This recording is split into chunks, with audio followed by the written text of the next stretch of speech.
The starbound cantina was many things: sticky, smoky, neon-lit, and forever on the brink of collapsing into either a bar fight or a spontaneous friendship. But on Thursday nights, it belonged to the brave and the foolish who dared to step onto its karaoke stage. Humans rarely drew a crowd.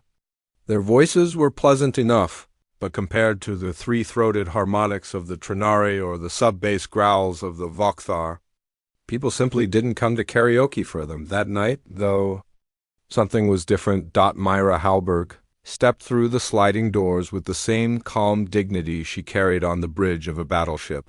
Her posture was straight, her coat simple, and her eyes deep. Human eyes held the kind of sorrow that made veterans straighten subconsciously. She didn't look like much to the rowdy alien patrons, but they sensed it. She was a soldier. Or she had been. Word spread quick in a bar full of bored mercenaries. Someone whispered, "Gunsmoke aura, human." Another muttered, "Old scars." She's seen war. But no one expected her to walk toward the stage. Karaoke host Druna Feathery, six-armed alien who lived for the drama of music, fluttered excitedly. "Human performer? Rare treat. What will you sing? Pop? Ballad? Something with screaming?" Myra shook her head. "Load audio file H17 local storage." Drune blinked all six eyes. "That file is encrypted, military level. You sure?" "Yes," she said softly. "It's time." The cantina quieted as she stepped up. Even the holoscreens dimmed in curiosity when the backing track began. Every alien ear pointed, feathered, scaled, or cybernetic twitched in confusion. The melody was ancient, slow drums, a haunting choral rise, the distant echo of soldiers marching in rhythm. Not a single being recognized it until she opened her mouth and sang in Old Terran, not modern English. Not trade common? Not even one of the colonial dialects. No, she sang in Proto-Anglic, a dead language that had not been spoken for 5 centuries. A language many believed lost during the silent solar winter. When Earth itself had burned and humanity scattered among the stars, the first verse rolled through the cantina, like a ghost stepping through time. Her voice was steady, but it carried the grief of generations. The wind remembers the fallen, the earth remembers their names. To the untrained ear, it was simply beautiful. But to veterans, any veterans, it was something else entirely. The Vokthar war chief Krulin froze mid-gulp, claws trembling around his iron mug. His species had fought beside the Terrans during the siege of Ralger. He had heard humans singing in trenches that smelled of ozone and blood, and this was the same melody. General Kieran of the Trinari widened all 3 eyes, memories slamming into her like a plasma shell. She had once fought on a battlefield where humans held the line for 32 hours straight, singing in a language no translator could parse, but every soldier understood the meaning. "Do not yield." One by one, alien veterans stood, their chairs screeched back. Their drinks were forgotten. Some trembled. Some saluted instinctively, old habits overriding present time. Drune, usually incapable of silence, covered his beak-like mouth with all 6 hands. Myra kept singing. The song rose higher, stronger. "And still we walk, though stars may fall, and still we stand through night. For those we lost, we carry on, we march into the light." Every veteran in the room knew that feeling, that ache, that vow. The music swelled, and something impossible happened. The translator implants every species had them failed. They recognized the language, or rather, they recognized the emotion carved into it.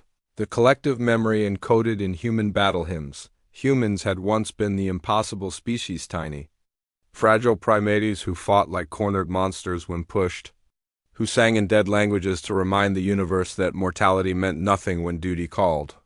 And Myra sang like someone who remembered every person who never came home. The room blurred behind her eyes.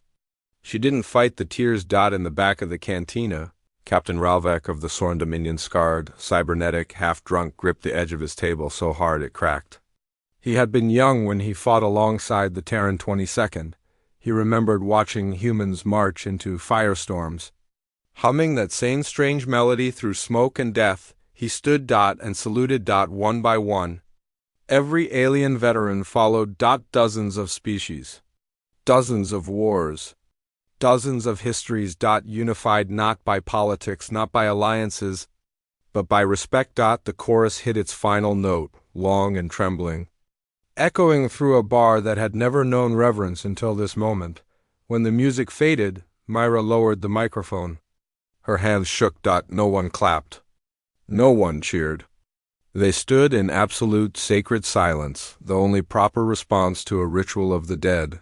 Droon, voice cracking, whispered, "Human, where did you learn that song?"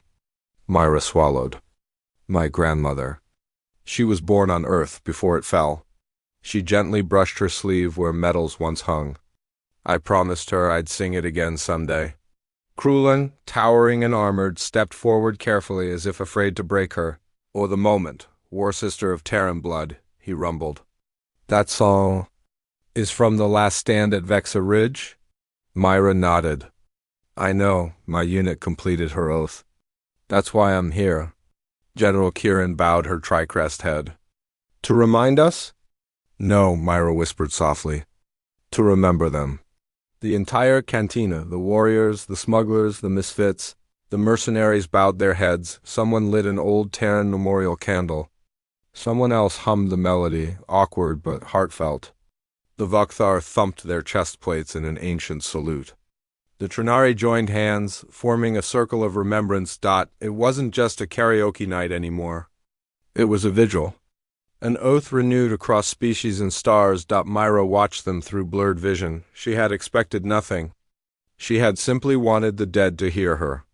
But instead, the living had answered. When she stepped off the stage, a dozen warriors offered her a seat at their table. Krull and spoke first. "Human, you have given us back a piece of the past. For that our debt is eternal." Myra shook her head.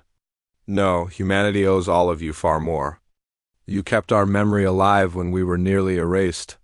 Kieran smiled gently. "And tonight you reminded us why we fought beside your kind." As they raised their glasses, not in celebration, but in remembrance, the cantina lights dimmed to honor mode. For one night, across one tiny bar at the edge of the Orion Spur, the galaxy remembered a simple truth: humans endure. Humans remember.